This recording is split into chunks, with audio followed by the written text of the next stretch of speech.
Well, good evening. I came today from Vienna. We are going to immerse into a big question of our existence. Why are we here? What for? And what value does it have? I want to start with a broad horizon on values and what we understand under values. And to look at on a sociological perspective, a little bit on the values on our time, just to draw the background. And then to go to the existential issues, to the connection of values and feelings and value and meaning, so that you at the end may have a personal access to bring more value in our lives and to come or even to help ourselves and others to find in a better way meaning. What is the role of values in our life? Value is a very abstract term. Originally, we were not speaking about values. This term has been coined in the middle of the 19th century by German philosophers because the classical term for value was used too often and therefore it was overloaded. Instead of value, philosophers were speaking about the bonum in Latin or in English or Polish, what is good. You can exchange the term value with good. And so this abstract term gets more life. It becomes more practical for us. In everyday life, we use it. We say good morning, good day, have a good recovery. And we are referring to values. We are maybe not conscious that this has to do with values, but this is the way how we deal with it in everyday life. When we have a wish also contains a value. We wish you a happy new year. In this wish is contained something what is attractive, what we consider as beneficial for your life or for our life. So wishes contain value. We will see later on. Meaning also and will also contains value, but already wishes have the value inside. Values give an orientation because we want to strive for what is helpful, for what is good to develop. We want to have success. We want to have a good life. When we have a value, we easily get orientation and know what to do, where to go, how to continue. We want that our child improves in school, that the child gets good marks. And we consider good marks to be a value. We may not consider enough that to have a happy child is maybe more important than to have good marks. Sometimes we overlook that. This is also an issue. To what are we oriented? What do we consider as being good? The great existential question is, what is a good life? What do I consider to be a good life? Do I have a good life?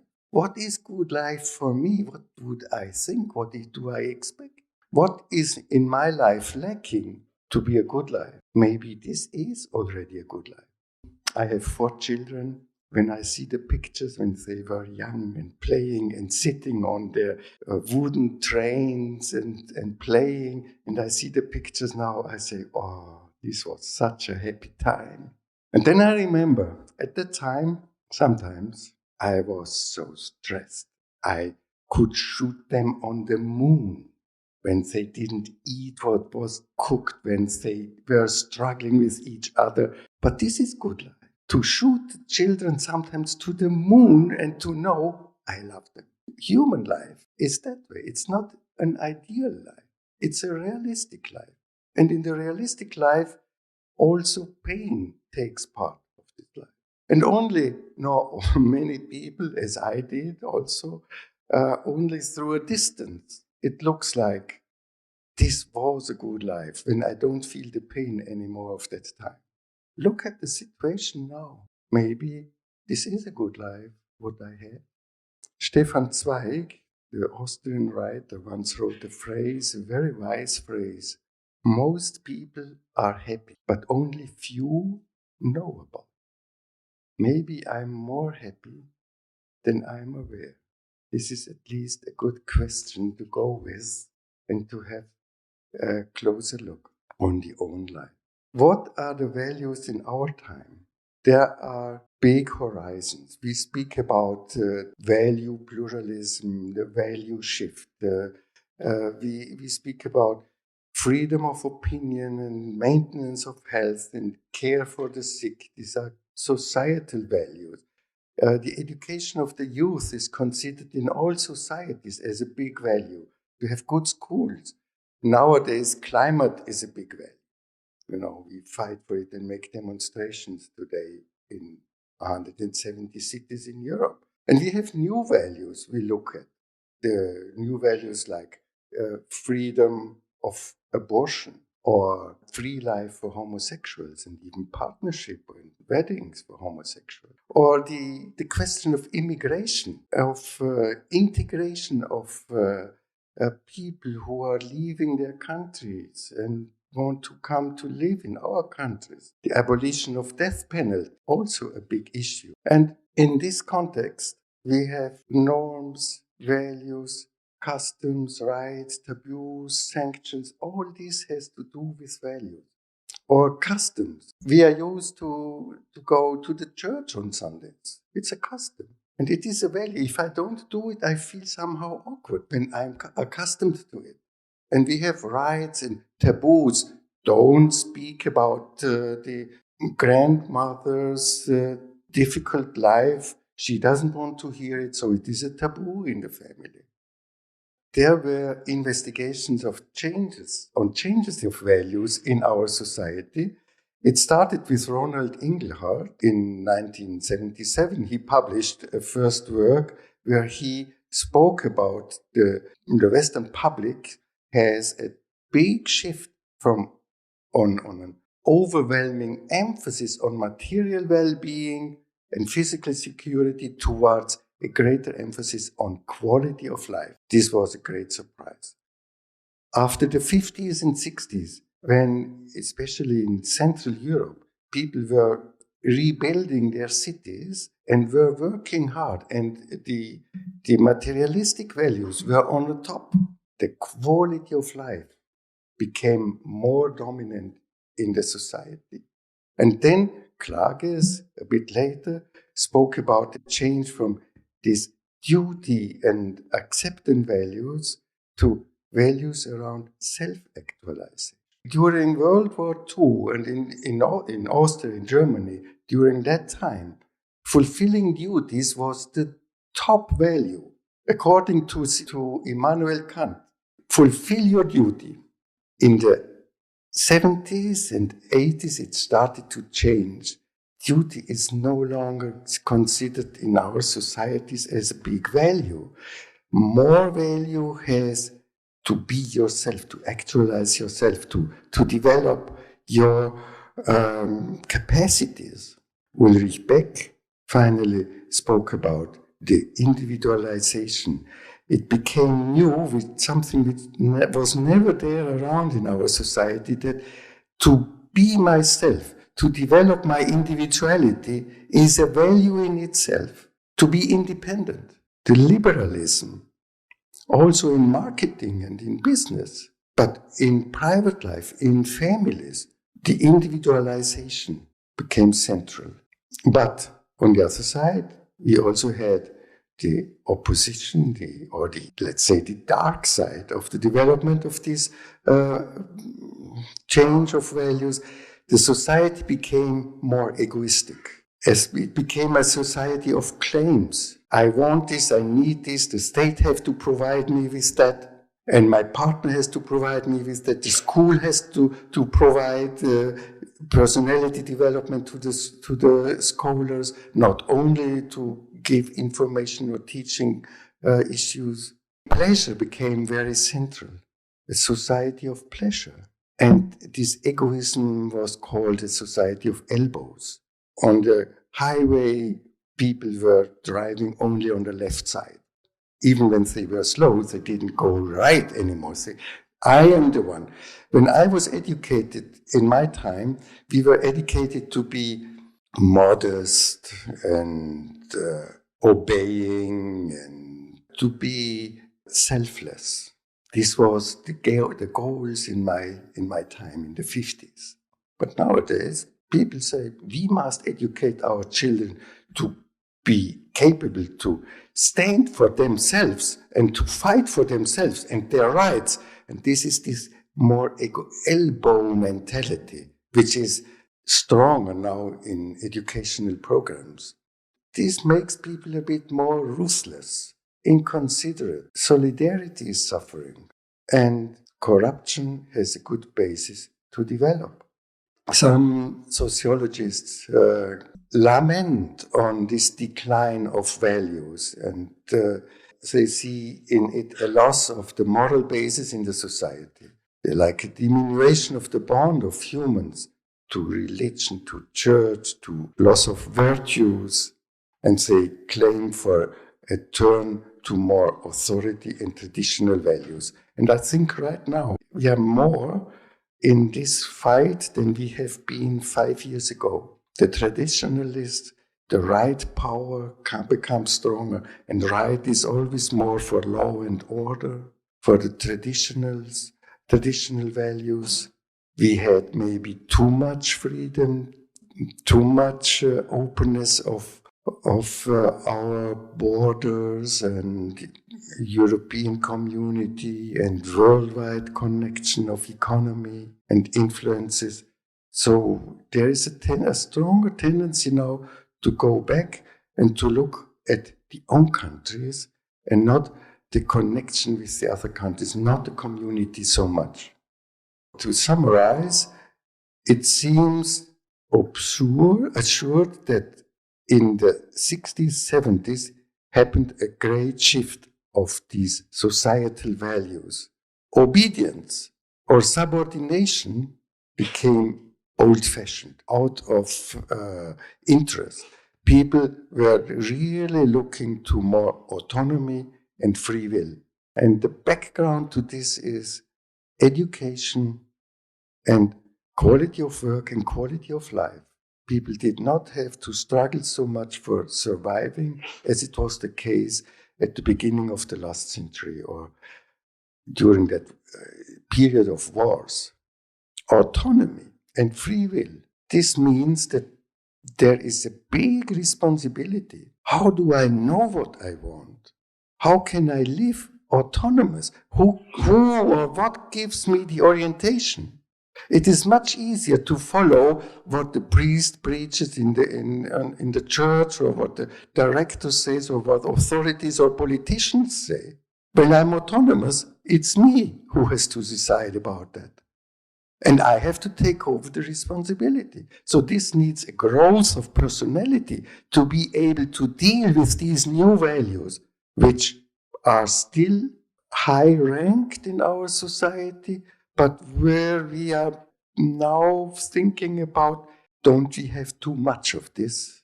Shouldn't we have more limitations and boundaries and orders? When we look at the program of the Green Party in Germany, they have really much more regulations in their program. Maybe we need more regulations. History is always a pendulum, you know. You go from one extreme or one pole to the other pole. Why happened these causes, just to make it briefly, why happened these changes, what are the causes? Engelhardt brought up the idea of the socialization. I don't want to make it too long. It is just a short glimpse that the way how we live together, how we educate and get trained, this socialization brought up the change. Klages saw the being fed up with materialistic values, and he spoke about the post-materialistic time. And there was, of course, a great prosperity and mobility and much more communication. And counseling and therapy has to deal with these changes. So we have to look at more at the individual, at the own freedom, the own responsibility, and how we can help people to find their orientation. And this brings up the question of value and of meaning. What can I do that my life becomes valuable and meaningful? Do I have new values? And how do we find values? And this builds the bridge to the existential part in it. Existentially relevant values, we have two forms. The categories, when the abstract categories, justice, for instance, friendship, values, which are, of course, of importance. But they are only of importance when I have a personal connection to them. When I look at to what am I connected. Friendship is nice as a category. And of course, we have to fight for friendships, but it happens only in real friendships. Health is nice, but it matters only when I lose my health, then I am touched. And I start to do more sports, more movement, more physical exercise, look after the cholesterol and the sweets. Only what touches me personally really matters on an existential level. And so we can define value on a general way. This is still a bit abstract. We become more and more closer to the own experience. When we try to define what is a value, it is not so easy to come to a definition where all people can agree. Practically speaking, when I do something instead of something else, the reason why I prefer this is because I see there a value or a greater value. You came here tonight, you would have other possibilities to spend a nice Friday evening, but you came here and chose this. Why? The reason why you did this, we can call a value. So value is something which makes me prefer something and put back something else. When I have coffee instead of tea, then coffee for the moment has a higher value for me because it tastes better for the moment than tea. Even in little things, it's the same structure in little choices or in big choices. When I get married with this person has the highest value of all women in the world whom I know, or all men in the world. I prefer this person to other persons, which does not mean that other persons are worthless. But for me, for my personal life in this situation, they have more value, or this person has more value. So the reason of a preference. What is this reason? We say reason, maybe it's not even a real reason. Is it a thinking? Are these facts? Is it just because others do the same? Do I orient myself on what is usually be done? Or are there authorities who tell me what to do? The existential value has a specific connection. It is connected with feelings, with personal feelings. A value is something what is able to move me inwardly, to touch me. When I see the sunset, I'm astonished. I look at it. The sunset, something happens to me, then it has a value. When I'm occupied with something else, because I have to drive on the highway and I don't have time to look at the sunset and to immerse in the sunset and its beauty, the higher value is to survive in the situation when I'm driving on the highway. So the value of the sunset, I don't observe it. I'm not touched by it. I'm touched by what's going on the highway. And I feel it needs my attention. And I prefer to look at the highway. So whatever I do, it becomes a value only when it makes movement within me, when it attracts me. When I'm touched, I feel closeness. In closeness, I am touched. In a distance, in the abstract terms, like freedom or responsibility or friendship, as we said before, these abstract terms do not touch. Therefore, they are not existentially relevant. They are not relevant on my actual decision. Smoking is harming my body. But as long as I only know it, it's not motivating me to stop it. We have this experience. Something must be done which touches me. Otherwise, it's not moving me in that way that I change my activity. When I have a problem with my partner, or my partner tells me, let's speak about how you deal with me all the time, and I'm not happy with this. When it doesn't touch me, it doesn't move me. Then I say, well, you have a problem, so go to a psychotherapist. Yeah? But when I see the sad eyes, or when I see him or her crying, when I see that, or when the partner is shouting and aggressive, and that's the value of an aggression in such a case, then the aggression is transcending the border and coming to me, and I say, oh, something's going on, it's dangerous. And then I'm touched, and when I'm touched, I'm ready to speak about it. The way how we are touched may be different, but the effect must be there to be able to speak about the value. The effect that something comes close to me, and only what comes close to me has the power to touch me. It may be a physical touch. When I get a caress, I feel something. This is much more than I'm just touched, like when I walk on the street and somebody hits me. A caress, there is something, there's a content in this gesture, in this movement. And this I feel, and this closeness touches me. So it is important that we experience closeness from time to time. We need caresses.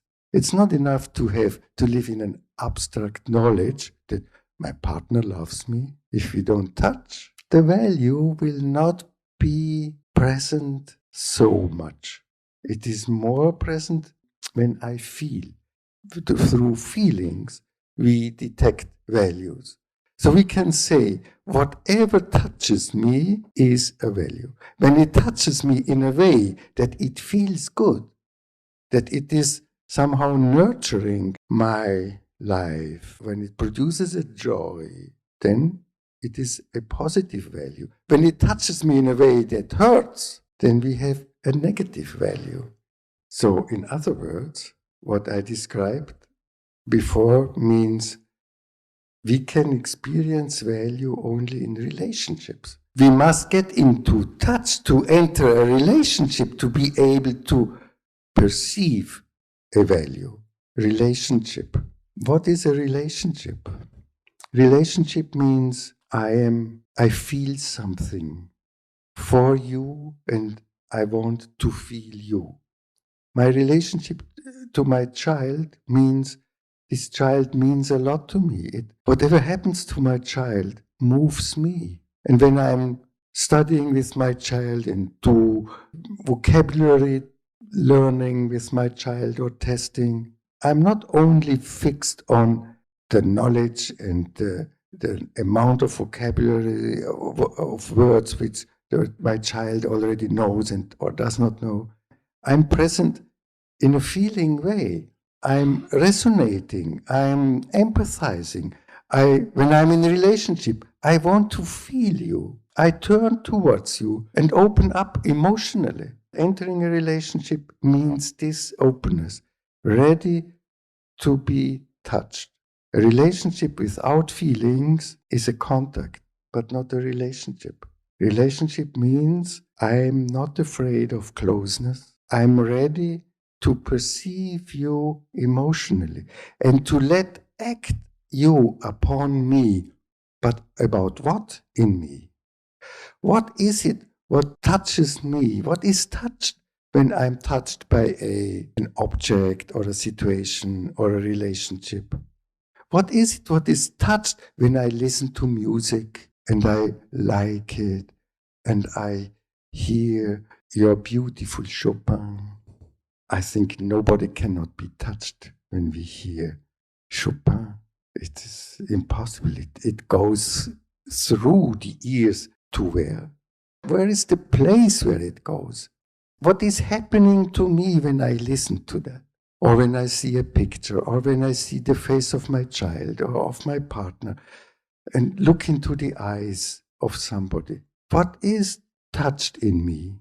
My thinking, my memory, my biography, my expectations. All these are only surroundings. In the center is something else. In the center is my life. I live. I am here as a living being with a living body. But not only my body, my biological life is there. There's also my psychological life. A life in me where I feel what is going on. Life happens to me, or life becomes actualized when I get into resonance, when I'm triggered by something, when I come close, when I listen to music, or when I see your eyes, and when it enters into me and starts vibrating in me. And this vibration is the beat of the heart. This vibration is this being psychologically alive. And when my psychological life is fostered, is nurtured by that what I experience. So whatever is good, we perceive it by that screen within me, which is formed by my life. Values are these objects which bring into vibration my life. In my feelings happens my life. Life is only there where I feel. Without feelings, we don't experience life. Only in feelings which are moved by a relationship, by closeness. Only in feelings and in relationships, life takes place. Therefore, it is so important that we have good relationships. And when a relationship to a partner with whom we live together is not nurturing, not feeding me, it's somehow not worth. We have to work on it, to change it, or sometimes to separate. Not everybody is apt to be so nurturing to me, is so fitting to me that this person is able to improve my life and to bring my life into resonance. Existentially relevant values are perceived by our feelings. Feelings are much more than just a shadow of the rational or of the thoughts. Feelings are important because they bring in the connection to how it is for my life.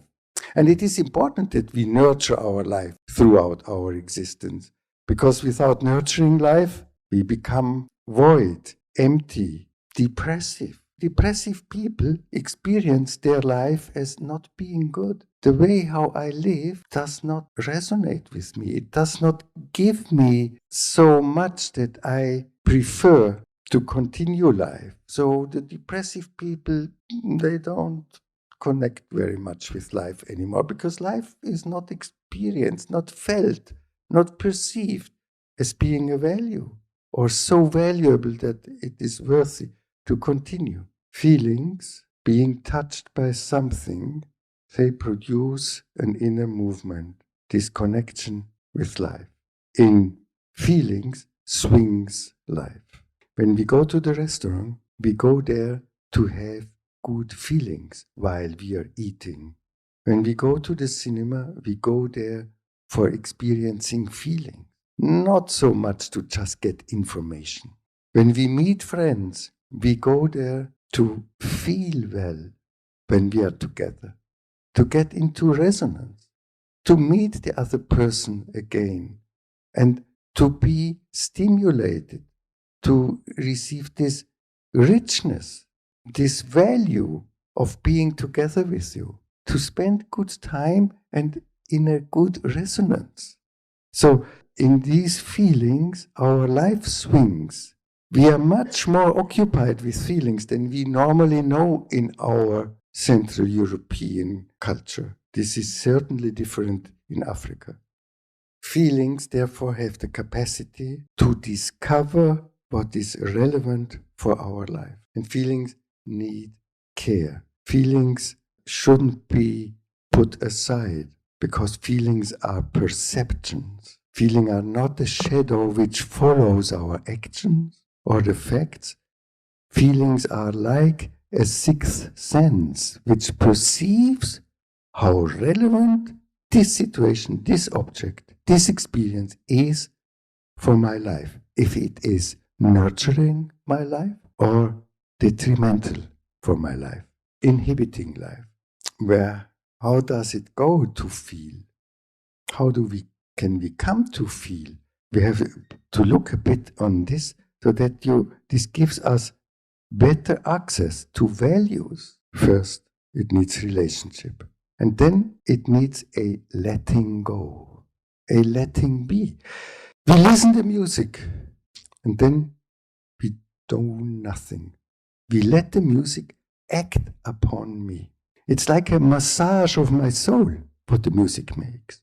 Or when we look to the sunset, or when we look at the problem which I have with my partner, how is this going to massage my soul? How does it influence me? What does it do with me? How is my life coming into resonance, or how not? And this is what we look at. How do we feel in the presence of this? When we let the music upon me, and then we feel. And when we listen to Bach, we get other feelings than when we listen to Schubert or to Chopin or to Smetana. And this impression, this inner movement, this we call feeling. Feeling is an inner movement which is produced by a close contact with something, somebody, or a situation.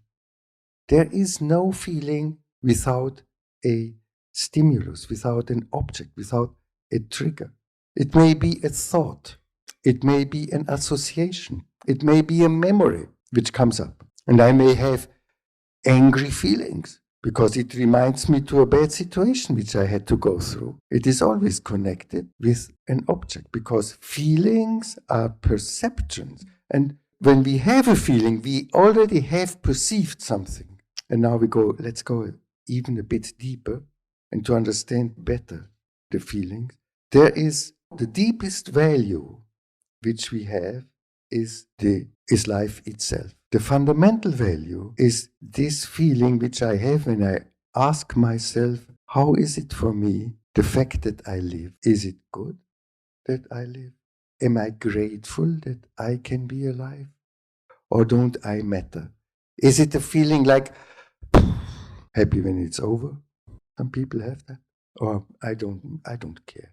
Whatever may happen, then I have no good connection with this fundamental value. And what is now the experience of values ultimately producing? It ultimately produces, here you see the value, this is me, I live. And whatever improves my yes to life, we call this a value. The fundamental value is this feeling that my life is good. I like to live. Nobody can say that for me. Not my parents, not my teachers, nobody. This is absolutely personal and subjective. There is no objective notion about it. We have to live our life subjectively, not objectively. I must live it. And with my life, in which connection am I? Can I say yes? Can I agree with this life? Can I say, yes, it's good. I'm thankful, grateful that I can live. The depressive says, no. The more depressive people are, the more and the clearer they say, no, it's not good. Therefore, severe depressive people are naturally in the risk of committing suicide. They don't care for life. They look to become free from life. It's not good how they experience. But the not depressive somehow says, yeah, possibly it's good, I don't know. Then I'm not yet really decided for my life. But how can I become more decided for my life? I have to look for values because, say, each value improves my yes to life. This may be little values. When I go for a walk and after half an hour, I feel refreshed. I feel the fresh air, the movement, the good to my body. Then it's easier to say yes under these circumstances. It's easier to say yes to my. It may be big issues, my partnership, my job, my belief. If it is nurturing my relationship to life, then it is a value. And we need values. We need good experiences every day. Otherwise, we will lose our connection to life. And the more bad experiences we have, the more experiences we have which improve the no to life, the less valuable is our life. So whatever we feel when we ask ourselves, do I like to live? It is a result of all this summary of experiences throughout life. And our feelings don't forget. We may not remember what we experienced, but in the feelings, we have all this contained. All these experiences, the positive and the negative experiences. It is sometimes hard work in psychotherapy to work it out and to unwrap what made it that you have no zest for life, that you don't like it. Why? Something happened. It does not come from the genes. To summarize, a value is what is good. Good is fostering life, improves my attitude to life. With that, I like more to live. When it is such, when I'm loved, when it is such, it's easier to live. It attracts me to life. Values are attractive. They don't push me, they draw me. Meaning is connected with values. We will see now how. Because the meaning question is the question, I'm there, but for what? Is there something good in my being here? Is there something good in your being here in this talk tonight? If there's nothing good or not good enough, it will not be meaningful. But when there is something good, then it is somehow constructive. It improves my connection to life. It makes me feel, makes me connect better with life and makes me say more easily, yes, when it is such, then it is okay. So the meaning question is, what for? To what end? What is at the end? To come to an answer to this, or to orient myself better in the meaning question, Viktor Frankl proposed or brought into psychology the so-called existential turn. The question of meaning. What for? What meaning does it have? Need to find an answer to this question. It is helpful and important to give the whole thing a turn of 180 degrees. And instead of continuing to ask, what do I get for when I do this? Is this helpful for my career? How much money do I get? Will I get attention or esteem if I do this? Instead of me asking, what do I get? To make a turn of 180 degrees and let the situation ask me. Instead of being the one who asks the question, I am now the one who is questioned, who is in question, who is asked from the situation, what does this situation want from me? Then I'm in the position to give an answer. Then I'm in the position of superior. The one who gives the answer is in the superior position than to the one who asks the question. The one who asks the question is dependent. The one who gives the answer is free. When we make this existential turn, we make us free in our life. We let the situation ask and we give the answer by doing, not just by talking. What is this situation asking me? You hear that, what we speak about?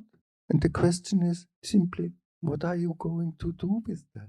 Do you take that, and do you feel that it has some value, it is good, it is important, it could help me in my actual life?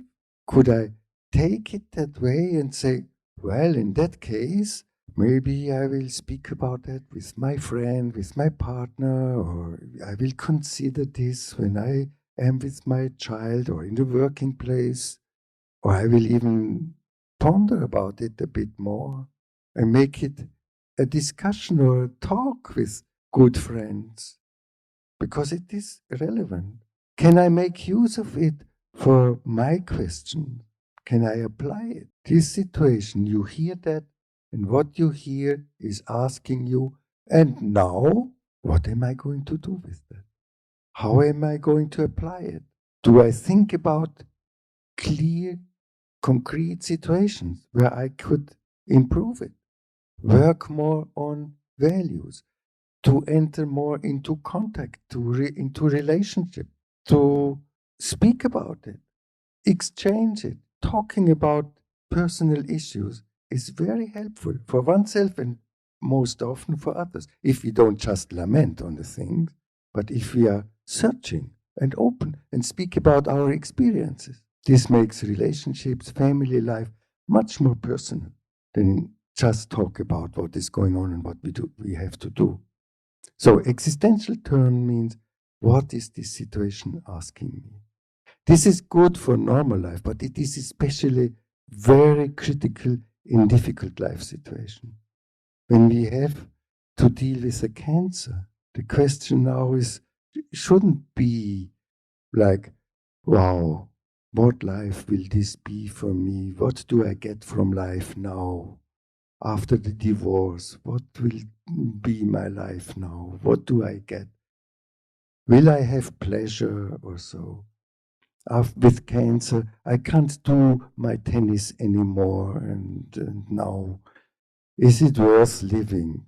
This is the old type of question. After the existential turn, we look at it differently. What does this cancer want from me? This cancer, this life, this situation, what does my life want from me under such a situation? My life wants from me that I'll try to have a good life with cancer. And this is possible. We can be even happy having cancer. This is what the situation wants from me. How do I continue after divorce? This is what life wants from me. To remain connected with what is valuable. And if life in general has a value, and I feel it as valuable, because ultimately I like to live, even now I have this hard time. This hardship makes it tremble and difficult and rejects me a bit from life. But nevertheless, there are ways, there are possibilities. It's not the end. It can be the beginning of a new life, of something what I didn't live before. I met people, I had many patients who were severely sick with cancer and then were in the hospital in the last stage of their life. And I had people who said, this was such a good time. I looked at things which I never did before, and I wouldn't have done if I wouldn't have had cancer. The existential turn brings me into the scene of life. It depends on me if this situation becomes meaningful or not. On my way, how I deal with it, on my way to give answer, on my personal answer, on my personal activities. This gives life to my life. This gives value to my life. This makes even suffering meaningful. Suffering in itself has no meaning, but the way how I deal with it, there we can come to meaning. So meaning is a difficult term. We can put it into a short picture which shows you the essential of meaning. And it says, meaning is the direction of my life. It's the sense, the purpose and meaning. It is in Spanish, sentido, in French, le sens, in Italian, senso. And, in these countries, we don't have to explain what the term meaning means. Because in Rome, you have so many streets where it's written the unique meaning, senso unico, one way. It is the same word in the Roman languages, not in English, but in the Roman languages. They know. Meaning is the direction which I have. And I have the feeling that my life is meaningful because this way which I am going leads to somewhere where is a value. This is, let's say, the street which leads me home. To get home in the evening is a value. When I'm following this street, it is meaningful to continue. But when I'm lost in a city looking for the hotel and I continue to drive and I'm not sure if I'm really on the right way to find my hotel, and just to say, well, I drive and driving is always meaningful, and then I find me outside of the city after a while. This is not meaningful. Doesn't make sense to continue an activity just because it is activity. If I don't see the goal, if I don't see where it leads, meaning is the signpost which leads to a value, which leads to something which is nurturing my life, which is connecting me more with life, which helps me to say yes to my life. So you see how meaning and value are connected. Meanings are always connected with values. It is the practicability to come to values, to realize a value. And when we feel something is meaningless, when we feel our life or our relationship or our work is meaningless, then we see no value. Or the road is blocked, so we can't come there. Or we do not have enough power to walk on that street. Then we get the feeling it is meaningless. This is a perception, a felt perception. We feel if something is meaningful or meaningless. Because feelings are the capability to detect what is relevant for my life, for saying yes to my life. Whenever meaninglessness shows up, it tells me, don't continue this road. Stop, look around. There may be a better road, but this road leads to nothing. It's not valuable. What for should I continue if I don't see that it leads to something valuable? It is a very complex term, but ultimately it is as simple as such. Don't go on. Don't continue this way when you feel it is meaningless. And these feelings of meaninglessness are really detective. They show us on which way we are, in which direction we are. We have two forms of meaning to differentiate. What we are speaking now was the existential meaning. The existential meaning can be defined the most valuable possibility. So it means it is always a possibility. Possibility means not force, not exertion. It is possible. I can do it or not. I have when I come to a crossing, I have the possibility to go right or left. It gives me freedom. Possibilities are always combined with the experience of freedom. I have the possibility. I don't have to. There is no must. The meaning is always experienced as a possibility. If I feel it as a must, forget about meaning. We will not experience it as meaningful.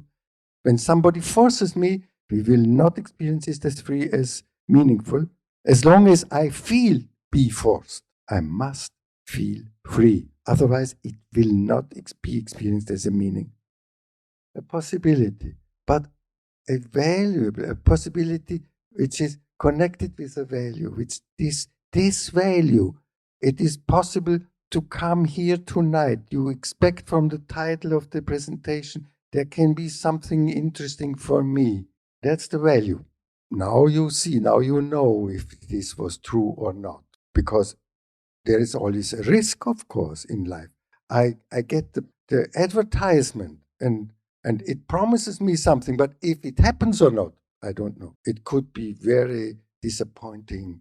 He's just speaking about sociological values, public values, societal values. But it has some interest, but it's not so relevant for mine. You know? So, but if it meets that, what I can use, what I can apply, then it may be meaningful, because it was a valuable possibility, maybe the most valuable possibility for tonight. There are many other valuable possibilities, but the most valuable. This is the meaningful situation. In this given situation is tonight. Wherever I am in a situation, I am embedded in context. The existential meaning follows the existential term. The ontological meaning is the meaning of life. What meaning has my life? What for am I born? Why are there wars? What meaning does the universe have? All these questions are philosophical questions and questions of religion. All religion give answers to this question, but psychology can't. Psychology can speak about existential meaning, but the overall meaning, the meaning of being, ontological means being, the meaning of being itself, the meaning why I am, this we can't know. We can have an inkling, a feeling.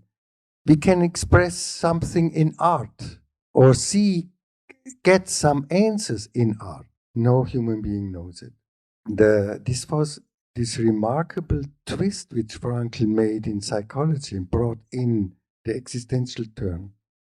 When these questions come up, either we find answers in religion or in philosophy or in art, or both, we should apply the existential turn and to make it practicable, feasible for us, to bring it into the dimension of the human being. The meaning of being, the meaning of life is a divine dimension. This supersedes our capacity to know. This is transcendental. We can't grasp the answer of such an all-encompassing question. But we can make it a turn, and we can say, well, the meaning of being, I don't know. But the meaning of being here tonight, and to look at what is life asking me by being here, how can I contribute? How can I become fruitful for myself or for others? This is the meaning of the situation. And somehow the meaning of the situation is connected with the meaning of being. And we can hope that if I connect many situations, meaningful hours every day, many days, meaningful days, that we come closer, tangential, closer to the meaning of being itself, to the ontological meaning. But graspable becomes the meaning of being only in this situation here. And the meaning of being tonight in this situation, I hope you found an answer, and thank you for your attention.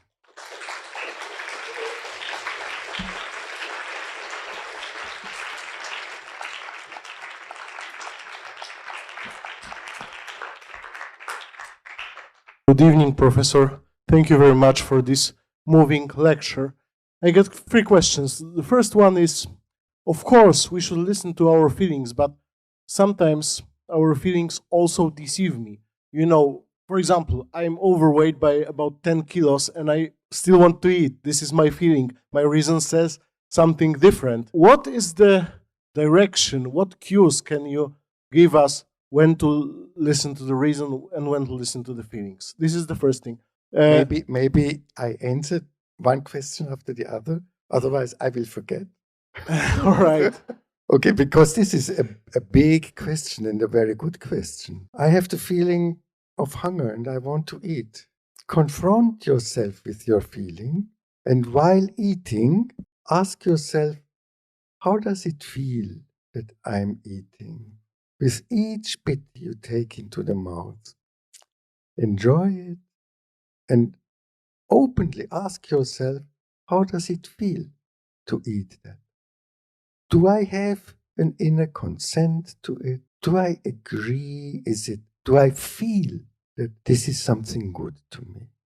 And take a month or two time for this exercise. And you will see it will change. Maybe not the first day and maybe not in the first week yet. But we sometimes have to learn to open up ourselves, to be ready to be connected more deeply.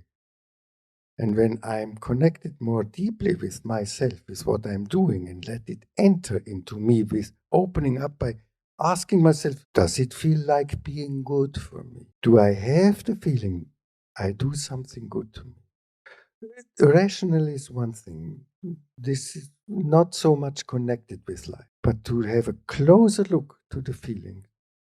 This will really open up a new access. For instance, I stopped smoking by doing that because I felt at the beginning, I said, yeah, wonderful. I enjoyed it. And for weeks and some months, but after a certain time, I felt I was ready to feel deeper and to step out of my bubble of cognitions and expectations and pictures which we have in mind. We live in worlds, in interpreted worlds, and to open up and to become more ready to let me touch and to feel, does it really taste like this as I thought? And I remarked a difference between my expectations and thought and what I really felt. But I had to become, I was so adjusted to smoking, I had to become ready to feel again. So this was my first answer. Thank you. All right. So maybe only one more question because other people also want to. You are a disciple of Viktor Frankl. Viktor Frankl is one of my biggest masters. I wrote an MA thesis about him. So maybe you could tell us how, if you were to describe Professor Frankl, what was he like as a person? He was a very vivid, attentive, bright person who always liked to make a joke in all situations. Because making a joke meant to him, he was Jewish, you know, Jewish people have lots of jokes and humors and so. And it meant to him, it was not just making a joke, it meant to him to summarize the essential of the situation in a way where he can step out a bit and look at it. And we had close collaboration because I fit quite well to his behavior. He knew so many jokes and I didn't. And I didn't remember the joke. So he could tell me the same joke 5 times, 10 times, and I could laugh, really openly laugh about them because I already have forgotten the last time he told me the joke. So this was one of our fits we had. So there's, of course, a lot of things to speak about. He was very deep and serious person. I think he was very religious, although he never said it. He always said, I don't know if I'm religious because I don't know if that what I believe in really corresponds to what I think it could be. Or if my image or my way to be in contact with God, if this is really God with whom I am in contact or not. He was very self-critical also, and of course philosophically critical in that. Thank you. Thank you very much. It was very, very interesting. And you speak a lot about feelings, so it's very interesting. What do you think? Was it a feeling who gave birth to the thought, or the thought was first who gave birth to the feeling? So what is the causal consequence relationship? Thank you. The interconnection between thoughts and feelings. Yes. They are bidirectional. A thought always produces a feeling. When the thought becomes too abstract, it produces the feeling of being boring. I don't grasp it. When the thought is connected with my life, let's say with a life experience, then it is fascinating.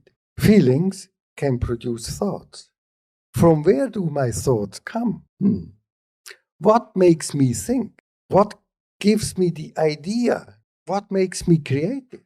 This is ultimately a secret. Thoughts come up out of the depths of myself, my soul, my psyche, and feelings may contribute a lot and give the thoughts the living basis, the power, the ingredient. When I'm in love, which is a strong feeling, we become so creative and we may produce poems.